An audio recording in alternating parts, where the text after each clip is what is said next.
hallaréis. Llamad y se os abrirá. Porque todo aquel que pide, recibe. Y el que busca, halla. Y al que llama, se le abrirá. ¿Qué hombre de vosotros, si su hijo le pide pan, le dará una piedra? ¿O si le pide un pescado, le dará una serpiente? Pues si vosotros, siendo malos, sabéis dar buenas dádivas a vuestros hijos, ¿cuánto más vuestro Padre, que está en los cielos, dará buenas cosas a los que le piden? Amén. Padre, por favor, ilumina nuestras mentes en este periodo de tiempo que vamos a exponer tu palabra. Haznos entender, Señor, porque dependemos de ti solamente.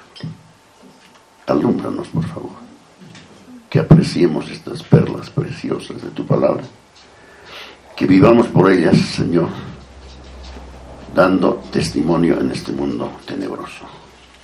Gracias, Padre. Así sea, Señor. Amén. Amén. Amén.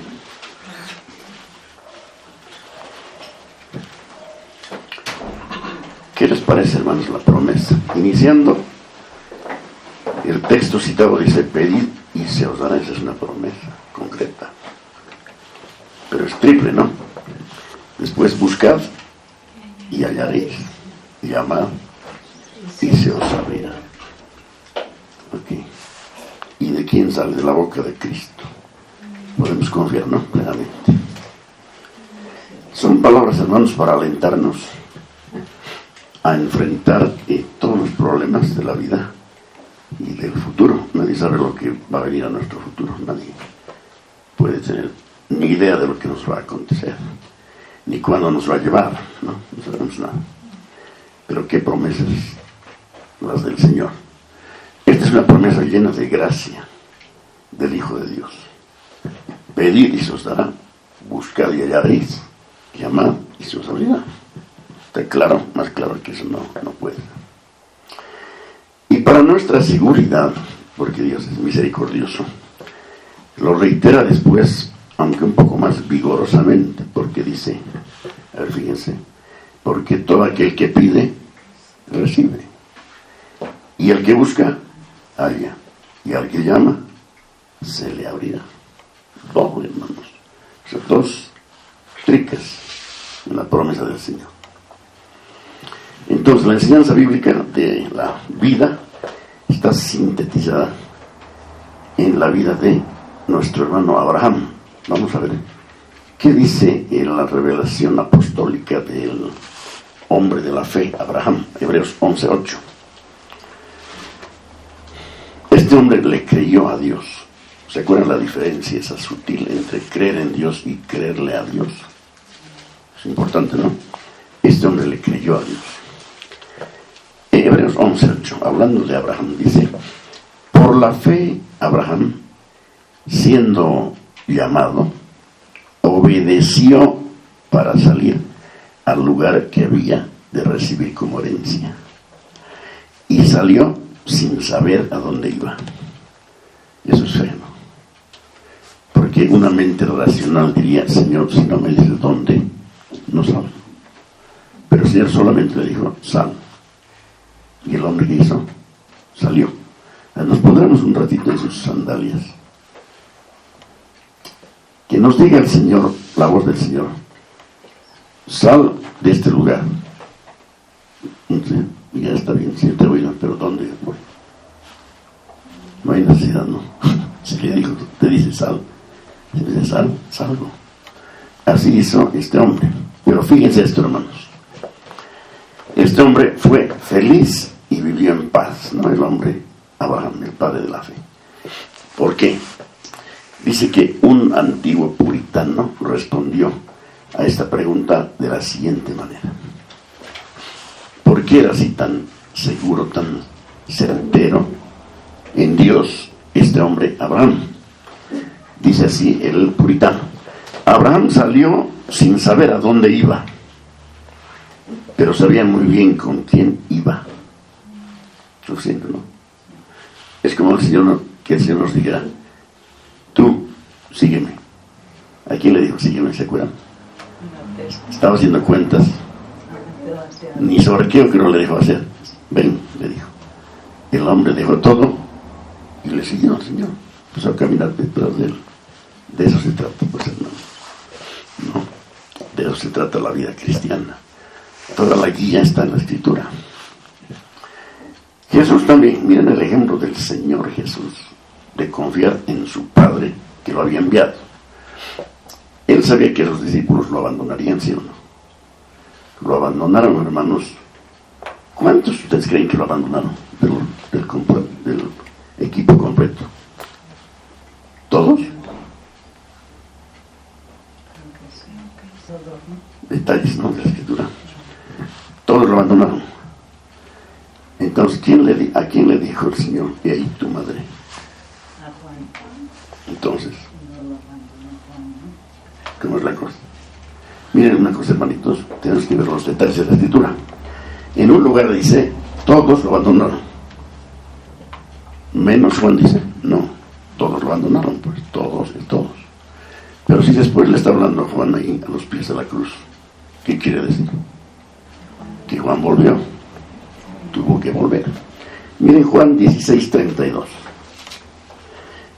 Miremos la confianza del Hijo de Dios en su Padre Celestial. Juan 16:32.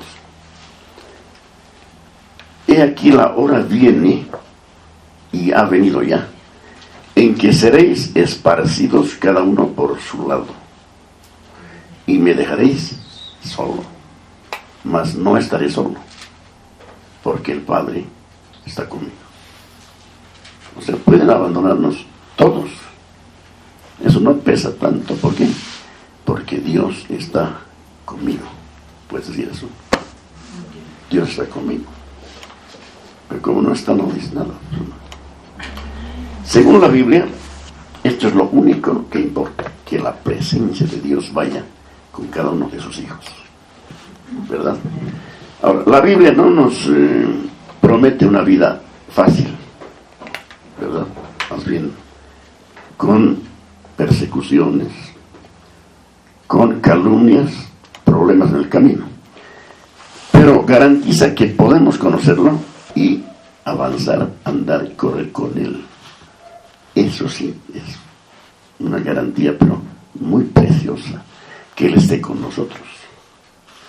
¿Se acuerdan cuando el salmista dice, aunque ande en valle de sombra de muerte? ¿Qué quiere decir eso?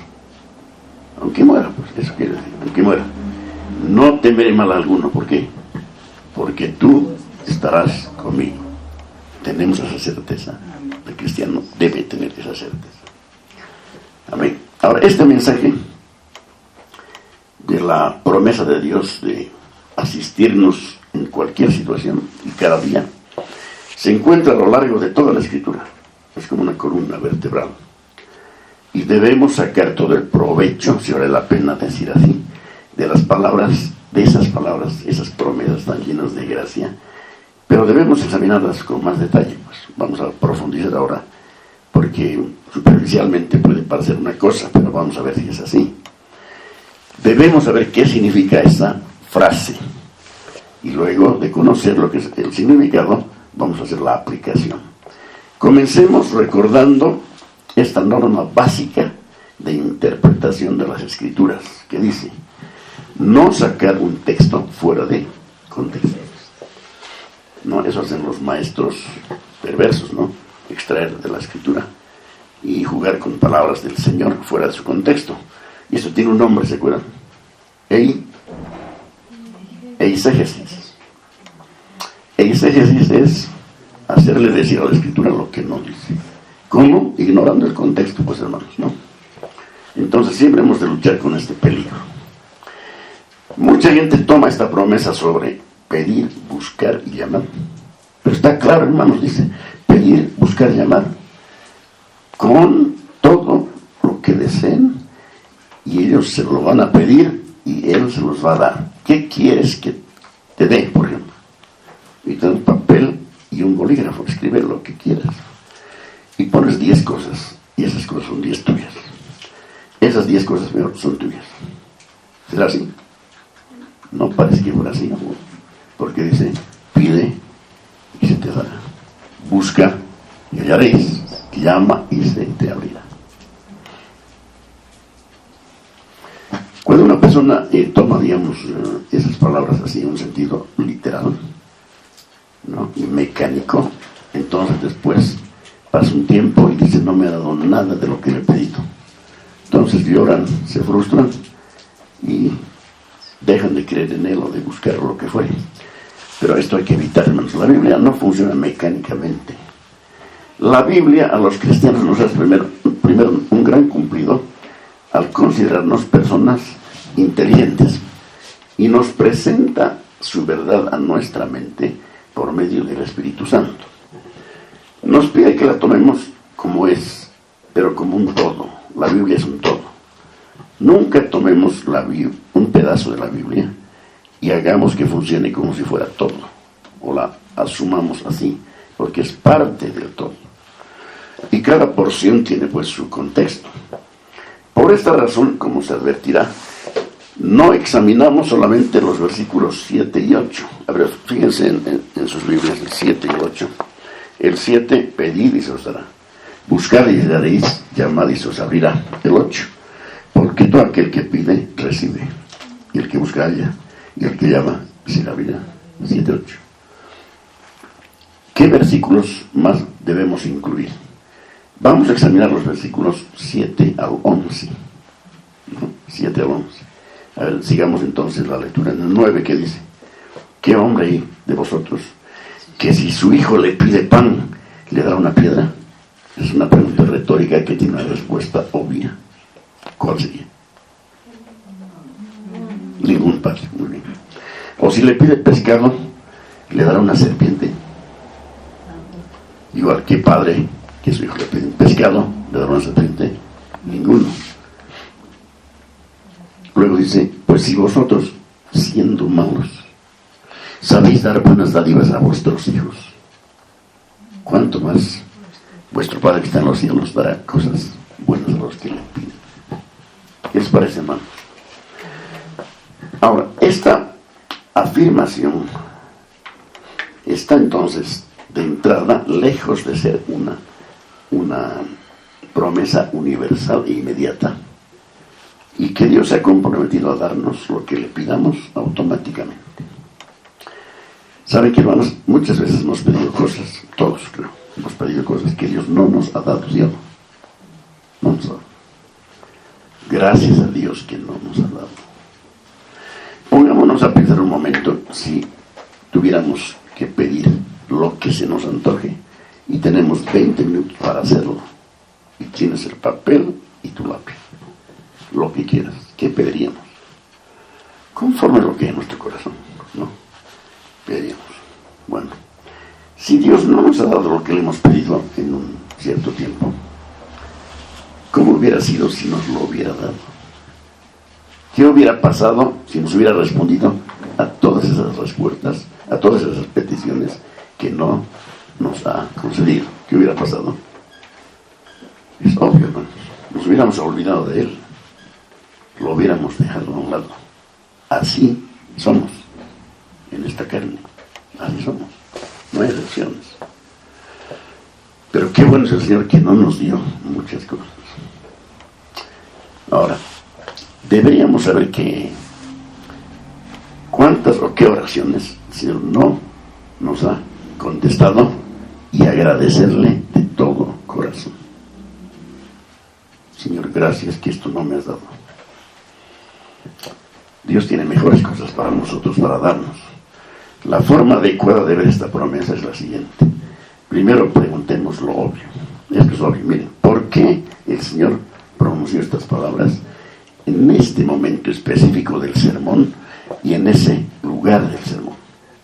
¿Por qué? A ver, fíjense un momento en el 7.6. El 7.6 lo hemos visto recientemente, ¿no? No deis lo santo a los perros, ni echéis vuestras perlas delante de los cerdos, no sea que las pisoteen, las, ¿no? Perlas, y se vuelvan y os despedacen.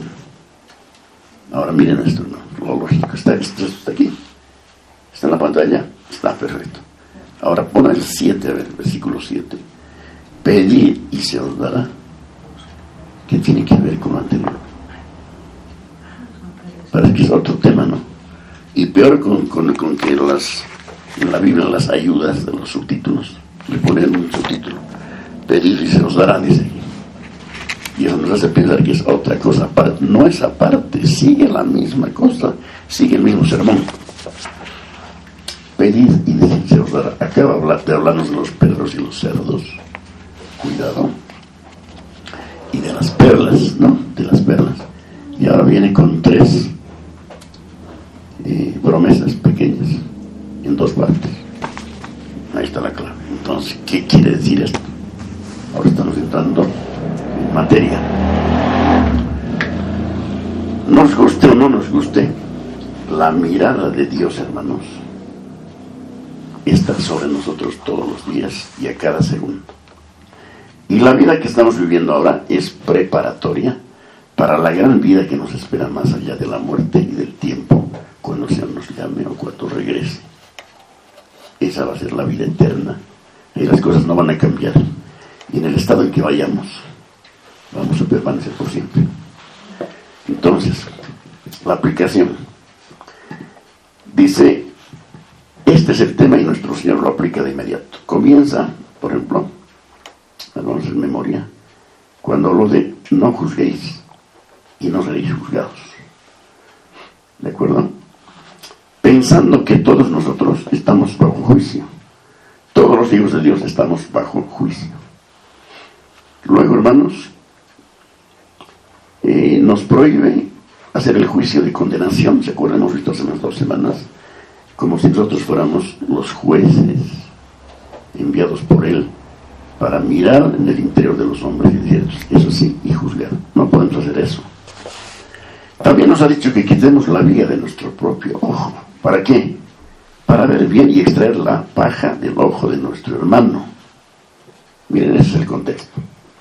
El efecto de todo esto sobre nosotros es revelarnos quiénes somos y mostrarnos nuestra tremenda necesidad de gracia. O sea, en esta sección del Sermón del Monte, hermanos, tenemos la obligación de pedir al Señor que nos muestre sobre nosotros cuán miserables somos en nosotros mismos. Entonces decir, dame tu gracia. ¿Cómo discierno si el que está al frente mío es un hombre que va a escuchar el Evangelio o va a despreciar las perlas del Evangelio? ¿Cómo sé? Aquí dice no deis. Estamos de acuerdo y vamos a obedecer en no dar nuestras perlas a los cerdos. Sí, no, sí, no, sí. Ahora la pregunta, ¿y cómo sé cuándo es un cerdo? Hay algunos indicios, ¿no? Algunos indicios. ¿Hubiéramos pensado que Saulo de Tarso era uno de esos? Claro, era terrible. Pero, ¿qué encontramos en la Escritura? Era un escogido de Dios desde antes de la fundación del mundo. Entonces no es fácil la cosa, ¿no? No es fácil. A ver, Mateo 7:2. Mateo 7:2 vimos que dice el Señor, con el juicio con que juzgáis, seréis juzgados, y con la medida con que medís, os será medido. Ahora, cuando dice después, no deis lo santo a los perros, ni echéis vuestras perlas delante de los cerdos, no sea que las pisoteen y se vuelvan y os despedacen. De inmediato entendemos que hemos sido humillados y comenzamos a preguntar, ¿quién puede vivir así como manda el Señor en el Sermón del Monte? Bueno, esa es una pregunta. La otra más importante es ¿cómo yo puedo vivir el Sermón del Monte? ¿Cómo puedo vivir de acuerdo a tales normas que el Señor ha escrito en su palabra? ¿Cómo? Y también percibimos la necesidad de ser purificados nosotros mismos. Hablando, por ejemplo, de pajas y de vigas, ese es un tema que tiene que ser un espejo para nosotros, ¿no? ¿Cuántas veces hemos exhibido, no delante de la gente, delante de Dios, nuestras vigas? Y hemos vivido así, no sé por cuánto tiempo, No, pues tenemos que mirarla en el espejo de la palabra y ver cuánto Dios nos está diciendo a nosotros en estas sus palabras del Sermón del Monte. Nos percatamos de lo indignos y pecadores que somos, ¿sí o no? O pasa nomás esto como un sermón y después que venga el otro. Tiene el propósito, Señor, de ver nuestra indignidad propia, nuestra pobreza. Indignos y pecadores, desesperados e impotentes de hacer algo con este sermón por nosotros mismos. Por eso preguntamos cómo podemos vivir el sermón del monte. Necesitamos su ayuda y su gracia. Pero no podemos archivar el sermón del monte, ni ninguna parte de la escritura, porque ya nos ha hablado al corazón. Algo tenemos que hacer, ¿qué es? Pedir y se os dará. Buscar y hallaréis. Llamar y se os abrirá. Ahora tiene sentido la conexión. Ahora tiene sentido. Este es el nexo, hermanos. Gracias a Dios. Muy bien. En letras verdes sobresalientes he puesto la norma que se nos plantea es la que se encuentra en el Sermón del Monte, y según ella quedamos aplastados hasta el suelo y caemos en la cuenta de nuestra incapacidad total y de nuestra necesidad desesperada de gracia. Hermanos, aquí estamos, toda la congregación cristiano-evangélica de este siglo está partida en dos, de todos los congregados. Los que ven en el Sermón del Monte un desafío tan fuerte que caemos a los pies de Cristo y decimos: Señor, soy un miserable, sé propicio a mí porque yo no podré hacerlo. Y la otra mitad, que no le da importancia y siguen viendo los otros mensajes, y este quedó archivado no se sabe por cuántos años más. ¿En cuál de los dos grupos estamos? Ahora, el suministro de Dios para darnos está disponible, y el Señor lo repite, como hemos visto, para darle más relieve.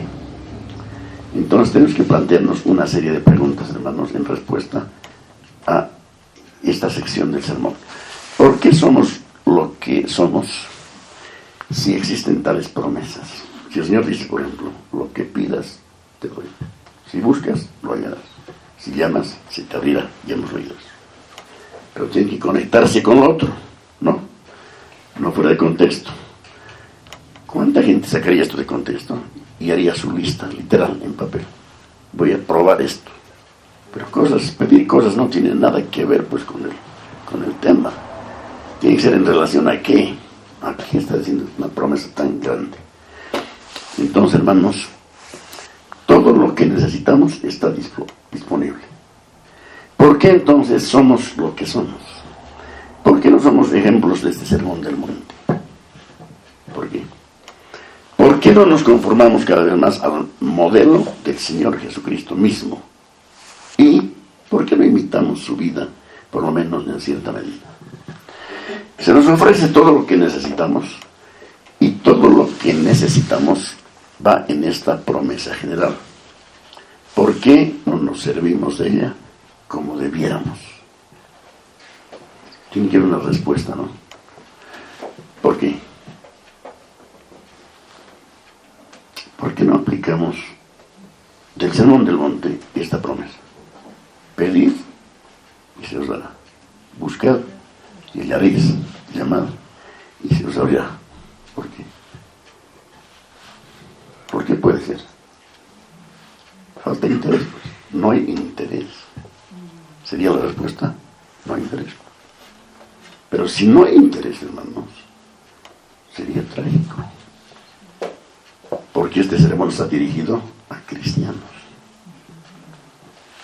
Gracias al Señor que esta pregunta tiene una respuesta, y este es el significado verdadero de este versículo. Miren, nuestro Señor analiza estas palabras y nos muestra por qué no hemos recibido, por qué no hemos encontrado y por qué no se nos ha abierto la puerta, porque hemos estado lejos de esto. Él sabe lo que somos en nuestra carne, ¿no?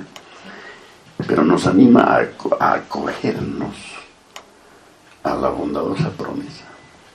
Acojámonos otras palabras, hay que observar ciertas condiciones para disfrutar de los grandes beneficios que nos ofrece Dios en Cristo.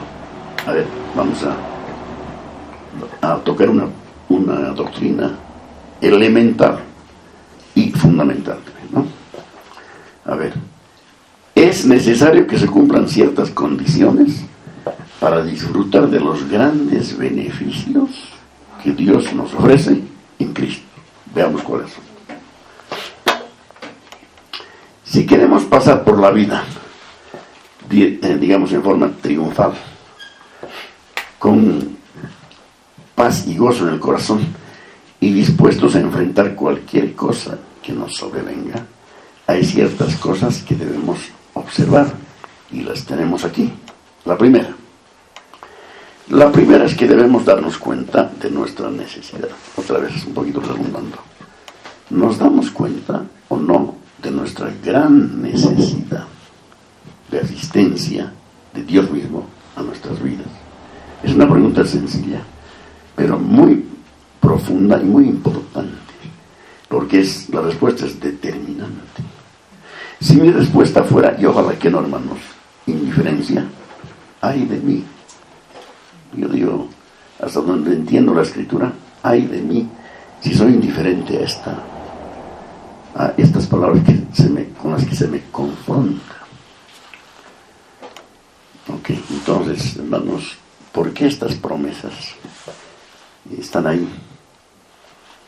Entonces, ¿nos hemos percatado de la gran necesidad que tenemos? ¿Sí o no? Por favor, míralo. ¿Sí o no? A ver, es extraño, pero muchos parecen pensar que lo único necesario sería que haya promesas. Hay las promesas que bien están escritas, sí, a ver, las leo aquí bien. Ahí está el problema básico del hombre. Es que no llega a saber de su gran necesidad. Ese es el problema. Y siempre, gracias a Dios, para ilustrar esto tenemos el ejemplo del fariseo y el publicano. 2 hombres subieron al templo a orar. El fariseo, como sabemos, era un sacerdote de ese tiempo, de la religión judía. Según Cristo, la mayoría de ellos con los que se enfrentó eran unos hipócritas, eran unos hijos del diablo, ¿sí o no? Los trató duramente porque falsearon la ley suya. Y el otro que subió a orar, que subió a orar, le presentó su currículum: yo soy esto y el otro, hago esto y el otro, ¿no? Y se fue a su casa no justificado. Qué desgracia para un ser humano volver a su casa no justificado. Y el otro, qué bendición el otro, porque era otro miserable igual, solo que tuvo un conocimiento igual de lo miserable que era y necesitaba la asistencia de Dios, y la tuvo porque le dijo: Señor, sé propicio a mí, pecador. Y cuando lo dijo, ni siquiera levantó la cabeza, no podía levantar, estaba avergonzado de su maldad. Y el relato termina con que este hombre fue a su casa justificado y no el otro, porque todo el que se humilla será exaltado y el que se exalta será humillado. Ahí está, hermanos. ¿En cuál estamos? ¿Somos fariseos o publicanos? Eso es lo que tenemos que determinar personalmente delante de Dios. Entonces, muchos que predican a Cristo o de Cristo no consiguen ningún efecto, y esta es la razón. En la predicación del Evangelio hay una razón por la que mucha gente no responde en absoluto, lo cual no quiere decir que no se congregue con ellos y demás, ¿no? Eso es aparte. Es que no señalan el pecado, y entonces las personas nunca llegan a convencerse de su depravación. La primera doctrina de las doctrinas de la gracia, que es depravación total. La Biblia enseña que todo ser humano nace en depravación total. O sea, que tiene el problema del mal de raíz en todo su ser, ¿no? Es la primera doctrina de la gracia. ¿Por qué es de gracia? Porque si el Señor no le mostraba al publicano su condición, nunca lo hubiera sabido y hubiera quedado igual que el fariseo. Pero el Señor se la mostró por gracia y le dijo, así eres. Y el Evangelio nos dice a nosotros, a todos los seres humanos, eres miserable, eres pecador, mereces condenación porque has ofendido al Señor de la gloria, al Rey del universo. Pero eso no se dice. ¿Qué se dice? Dios te ama y lo que sabemos, lo que sigue, ¿no? Solo viendo nuestra maldad y pobreza y percatarnos de nuestra necesidad, acudiremos a Cristo. ¿Y quién da eso, hermanos amados? El Señor. Por gracia. ¿Sí o no? Ahora, ¿tengo eso? No, es una gran pregunta. Si tengo ese conocimiento de mi naturaleza, caída, estoy depravado, entonces he ido a Él en desesperación y he gustado que ha sido bueno conmigo y me ha recibido. Gloria a Dios, pues, ahí estoy, seguro, ¿no? La gente está dispuesta a oír prédicas sobre Cristo, pero no gustan que se les diga que son incapaces. Tan incapaces que Cristo tuvo que padecer en la cruz y morir para que puedan ser salvos. O sea, no reciben la ofensa de la cruz. Hay dos cosas, hay dos instancias en que la gente no recibe la ofensa de la cruz. Cuando no se la predica y cuando no la quieren, no quieren saber, ¿no? Por ejemplo, hablando de autoimagen, es una vaca sagrada de la humanidad, autoimagen. Hay que tener una buena autoimagen. Imagínense a un fariseo con una buena autoimagen. Se va al infierno, pues. Si tiene buena autoimagen, dice, yo soy bueno. Totalmente engañado. Pero qué bendición tener la autoimagen de el publicano, miserable de mí. Es una expresión muy espiritual y verdadero. Es decir, el hombre es un miserable que si Dios no lo salva, se condena justamente. El hermano Paul Washer dijo una frase, no sé si es original de él: soy un gran pecador, pero Cristo es mi gran salvador. ¿Coinciden las dos cosas? ¿Encajan? Claro, soy un gran pecador. Y no que Él sea más que nosotros. Todos somos grandes pecadores.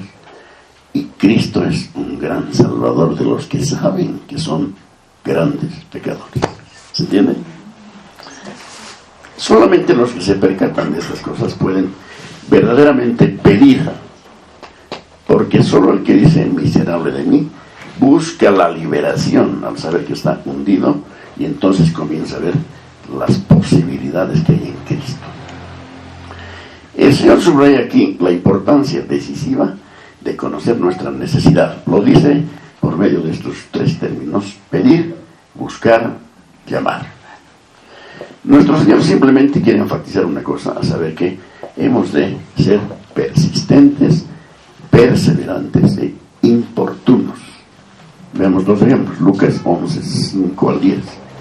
Lucas 11, 5 al 10. Les dijo también: ¿quién de vosotros que tenga un amigo va a él a medianoche y le dice: amigo, préstame 3 panes, porque un amigo mío ha venido a mí de viaje y no tengo que ponerle delante? Y aquel, respondiendo desde adentro, le dice: no me molestes, la puerta ya está cerrada y mis niños están conmigo en cama, no puedo levantarme y dártelos. Qué pregunta, ¿no? ¿Quién de vosotros? Todos, ¿no? ¿Quién se va a querer levantar a 4 de la mañana para asistir a un vecino? Os digo, dice el Señor, que aunque no se levante a dárselos por ser su amigo, sin embargo, por su importunidad se levantará y le dará todo lo que necesite. Y os digo: pedid y se os dará, buscad y hallaréis, llamad y se os abrirá, porque todo aquel que pide recibe, y el que busca halla, y el que llama se le abrirá. Miren qué ejemplo más lindo. Segundo, Lucas 18, 1 al 8. Lucas 18, 1 al 8.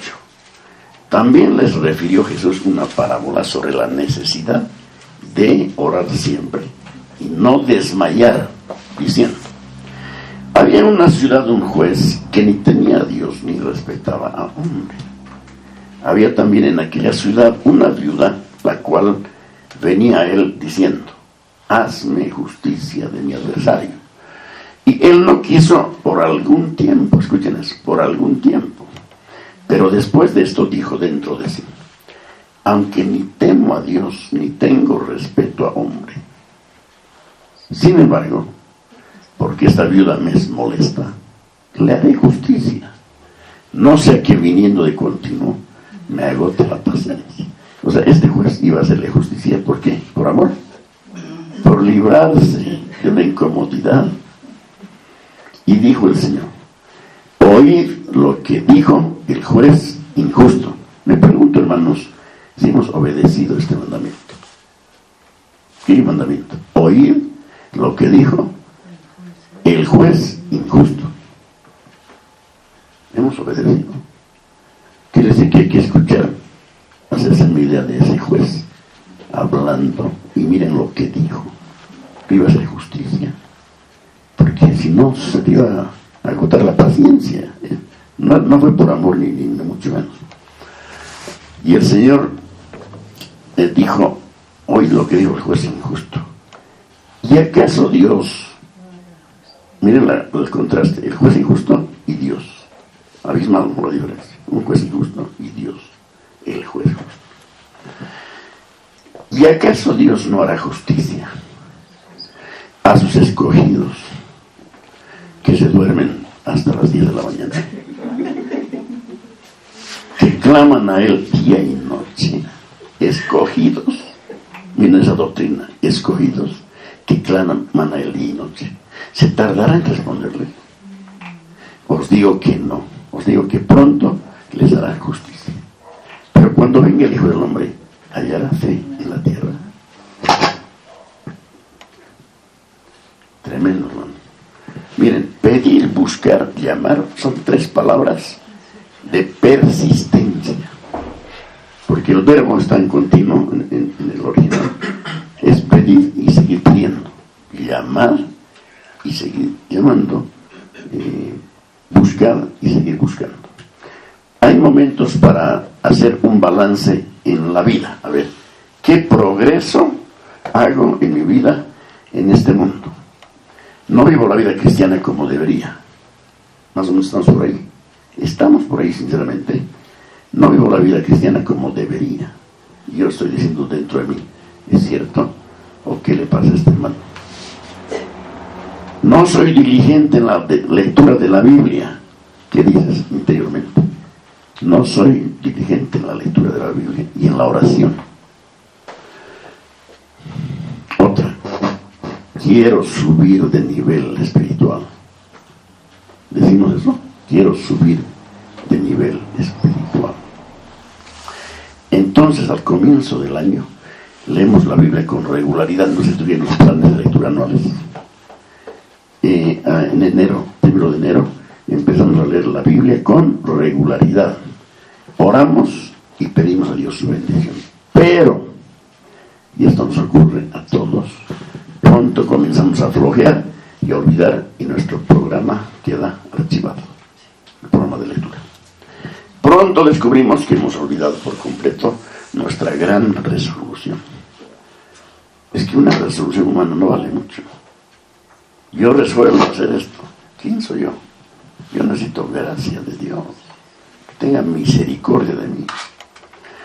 Ahora, hermanos, esto es importante para el Señor. Si hemos de alcanzar realmente estas bendiciones que Dios nos tiene reservadas, debemos seguir pidiendo, buscando, pidiendo y llamando. No, es como un pedir intenso. Persistir como la viuda ante aquel juez, y el Señor nos ordena: oíd lo que dijo el juez injusto. ¿Saben qué? Al volver a leer este mandamiento, oíd lo que dijo el juez injusto, después para oír, volver y oír. Me acordé de aquel mandamiento: mirar las aves del cielo. ¿Las hemos mirado? Y no digo físicamente, no, que puede ser en tu mente. Hemos mirado las aves del cielo. Y hay aves por todas partes. Y siempre están comiendo, ¿han visto? Siempre están comiendo, no engordan. Pero es su sistema. Pero el Padre Celestial las alimenta. Las hemos mirado. Porque si no las miramos, no tenemos cómo responder a lo siguiente que dijo el Señor. Y no hará mucho más con vosotros vuestro Padre, hombres de poca fe. Lógico, pues, hermanos. El gran maestro nos enseña así, es el Hijo de Dios. Entonces, la importancia de la persistencia no se puede exagerar. Y está en toda la Biblia. Y hay ejemplo en los santos de todas las épocas y edades. Contentarse con deseos superficiales y pasajeros es fatal. Un deseo superficial y pasajero. Hoy deseo oro con cierta intensidad, después pasó, me olvidé. Y quizás de aquí a unas 2 semanas me acuerdo, está borrando un asunto pasajero, hermanos, y superficial. Tenemos que sentir esta hambre y sed de justicia para ser saciados. Si no, no hay saciedad, hermanos. Filipenses 3, 13 al 14. Filipenses 3, 13 al 14. Hermanos, yo mismo no pretendo haberlo ya alcanzado. Pero una cosa hago, olvidando ciertamente lo que queda atrás y extendiéndome a lo que está delante, prosigo la meta. Esta es la palabra, prosigo a la meta. Esa es la palabra de perseverancia. Al premio del supremo llamamiento de Dios en Cristo Jesús. Eso nos manda a retener, hermanos, este primer principio. Pedir, buscar y llamar y no dejar de hacerlo. Porque cuando obtenemos algo, hay otra meta después y tenemos que volver a hacer ¿qué? Pedir, buscar y llamar. Examinémonos a la luz de este principio hasta que estemos conscientes de un avance espiritual que hemos tenido obedeciendo este mandamiento. ¿Ya? Entonces hay que perseguir, es la batalla de la fe, persistencia, continuidad, sin desmayar, insistir, proseguir. Hay tantos sinónimos para decir lo mismo. Bueno, ese es el primer principio. Siempre el cristiano, siempre, hasta que muere o Cristo venga, va a estar pidiendo, buscando y llamando. El cristiano real siempre va a estar en eso. Segundo principio. Dice, tomar conciencia de que Dios es nuestro Padre. Es otro mandamiento. Tomar conciencia de que Dios es nuestro Padre. ¿Cómo se hace pues eso? ¿Cómo se toma conciencia? Hay que meditar en esto. ¿Es Dios tu Padre, por ejemplo? ¿Qué dices? Nuestro Señor habla de esto en el versículo 9 y lo pone así. Bueno, Mateo 7, 9 al 11. Mateo 7, 9 al 11. ¿Acaso alguno de ustedes sería capaz de darle a su hijo una piedra cuando le pide pan? ¿Sí o no? O darle una culebra cuando le pide un pescado. ¿Se ha visto eso? Pues si ustedes, que son malos, saben dar cosas buenas a sus hijos, ¿cuánto más su Padre que está en los cielos dará cosas buenas a quienes? A los que se las pidan. Y este pedir otra vez es un verbo, pedir y seguir pidiendo hasta obtener. Luego la otra cosa y la otra hasta que termine nuestro ciclo en este mundo. El Señor utiliza su conocida argumentación, ¿se acuerdan? De menor a mayor. Como buen maestro, como gran maestro, el maestro, argumentación de menor a mayor. ¿Qué es lo menor? Si un padre terrenal hace tanto por sus hijos, o no hace daño por sus hijos, cuanto más Dios no nos hace daño y nos da lo más grande que hay del cielo. Si un padre terrenal, siendo malo, da cosas buenas, cuanto más el Padre Celestial. Esa es la forma de enseñar del Señor, y hay que hacer la comparación en nuestra mente hasta que tengamos un impacto, pero no dejamos la lectura así superficialmente, mecánicamente. Hay que seguir lo que dice. ¿Cuánto más? Hay que preguntarse y meditar en eso. La paternidad de Dios con su pueblo nada tiene que ver con la supuesta paternidad paternidad universal de Dios. Eso sabemos bien, pero un repaso nomás. Dice, hay una filosofía que dice que Dios es el Padre de todos los hombres, ¿de acuerdo? Y eso conlleva la idea de todos somos hermanos, también universalmente. Pero esto no es bíblico, ¿no? Esto no es bíblico. La doctrina del pecado, por la doctrina del pecado sabemos que la raza humana cayó en Adán. La raza humana cayó toda en Adán, todos caímos en él. A partir de entonces el hombre se corrompió, se hizo esencialmente malo. O sea, el hombre es malo. ¿Recuerda usted? Luego, ¿qué dice? ¿Qué enseña la Biblia? No que solamente hace cosas malas el hombre, sino que es malo por naturaleza. Escuchen, no solo que hace cosas malas, sino que es malo por naturaleza. Esa es una condición, hermanos, universal. No existe la paternidad universal. ¿Por qué? Cristo dice de ciertas personas, vosotros sois de vuestro padre el diablo. ¿De quién les digo eso? De los fariseos. Entonces, con eso se siente, no todos son hijos de Dios. Dios es nuestro Padre solo cuando se satisfacen ciertas condiciones, o cierta condición. ¿Cómo pues se convierte Dios en Padre mío? ¿Cómo que Dios se ha hecho Padre tuyo? ¿A partir de qué punto puedo orar diciendo, Padre nuestro que estás en los cielos, santificado sea tu nombre y todo lo demás? ¿A partir de qué momento? A partir del momento en que yo he sido regenerado y Dios me ha dado de su espíritu, me ha hecho partícipe de su naturaleza, entonces me es muy natural orar así, Padre nuestro que estás en los cielos, hablando con Él con intimidad. Juan 1, 11 al 13, voy a leer yo en la NBI, Juan 1, 11 al 13, y ustedes siguen con la vista en la 60, por favor. Dice así, Juan 1, 11 al 13. Vino a lo que era suyo, pero los suyos no lo recibieron, ¿recuerdan? Mas a cuantos le recibieron, a los que creen en su nombre, les dio el derecho de ser hechos hijos de Dios. Estos no nacen de la sangre ni por deseos naturales, ni por voluntad humana, sino que nacen de Dios. Bienaventurado aquel que ha pasado de muerte a vida. No cree en Jesús, ahora cree en Jesús y es su todo. Entonces, Dios es el Padre solamente de aquellos que le han dicho al Señor Jesús, te recibo.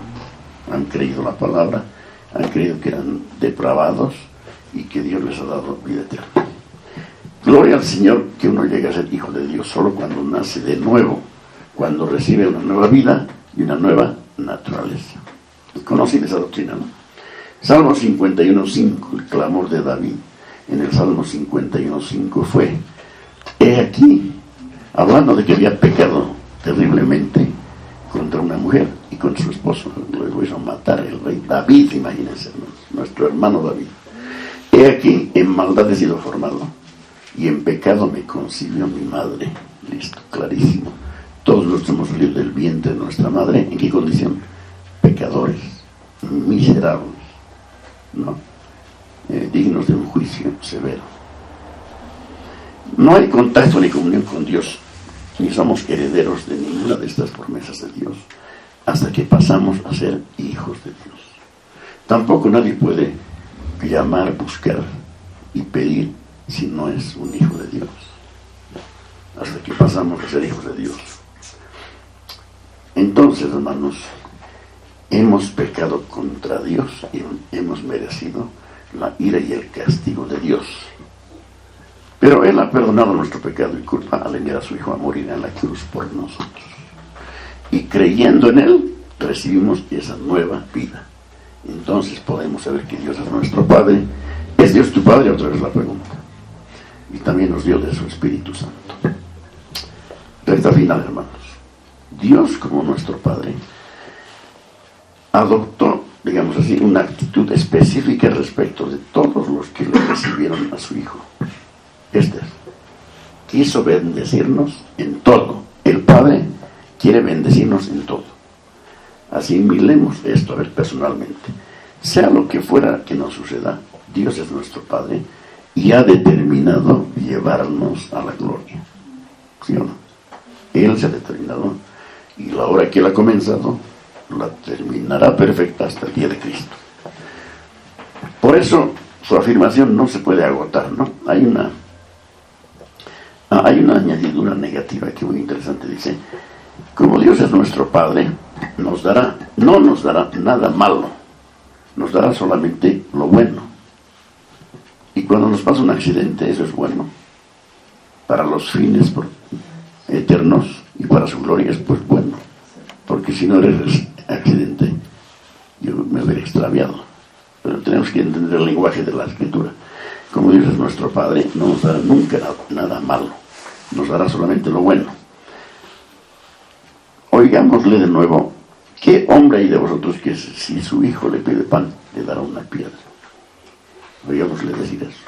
O si le pide pescado, le dará una serpiente. Ahora multipliquemos esto por el infinito, y esta es la actitud de Dios hacia sus hijos. Jamás nos dará algo malo, y siempre nos dará lo bueno. En nuestra necesidad nos inclinamos a pensar que Dios está con nosotros, y vemos suplida nuestra necesidad, y Él está con nosotros. Cuando nos sucede algo desagradable y conocemos esta doctrina, decimos: gracias, Señor, dame gracia para pasar por esta situación. El tercer principio, hermanos, es este: Dios, porque es Dios, nunca se equivoca. Conoce la diferencia entre lo bueno y lo malo, y Él la conoce de forma única porque Él es omnisciente. Un padre terrenal no da piedras en lugar de panes, pero a veces comete errores, o muchas veces. El padre terrenal, con la mayor intención, piensa a veces que está haciendo algo bueno para el hijo, pero descubre más adelante que lo perjudicó seriamente. Eso acontece mucho. Nuestro Padre Celestial jamás hará algo que nos dañe. Podemos asimilar eso.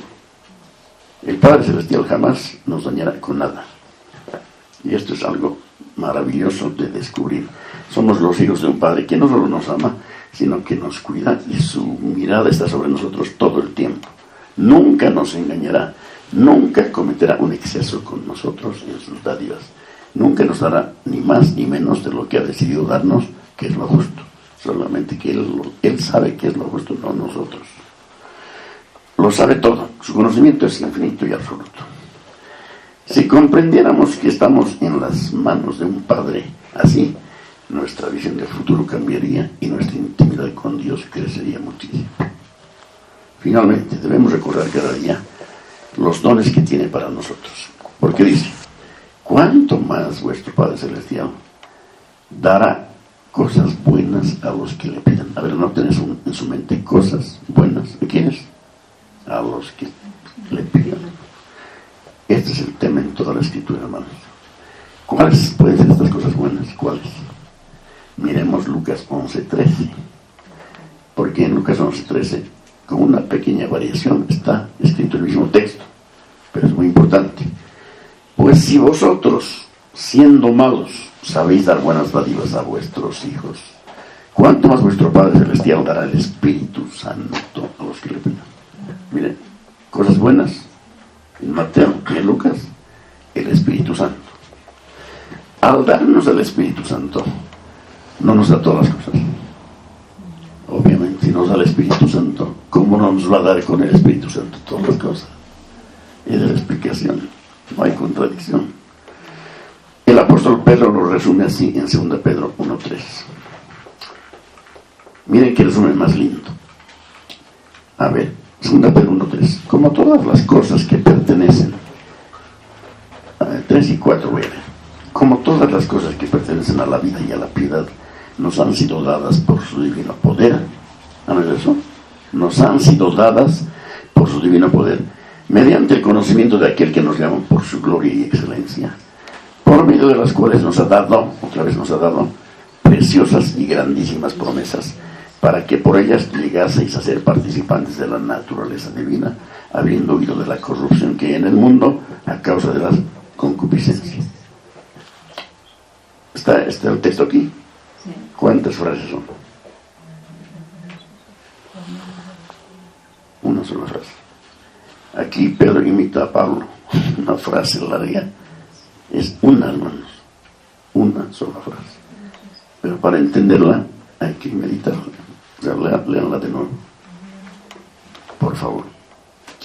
Amén. Entonces, gracias demos a Dios, hermanos, por su hermoso carácter, predisposición. Pidamos, busquemos y llamemos, ¿de acuerdo? Pidamos, hermanos, con confianza. Y Él no nos va a fallar. Y si buscamos por encima de todo el reino de Dios y su justicia, todas las demás cosas nos serán añadidas. Pedid y se os dará. Buscad y hallaréis. Llamad y se os abrirá. Amén. La gracia sea con todos.